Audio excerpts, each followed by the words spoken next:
కాలమాగి చూసిన అనుబంధమే ఇదిలే వయసు మీరిన పాసమే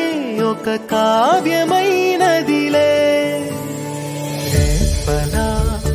ఎప్పుడు కంటి పాపగా కాచులే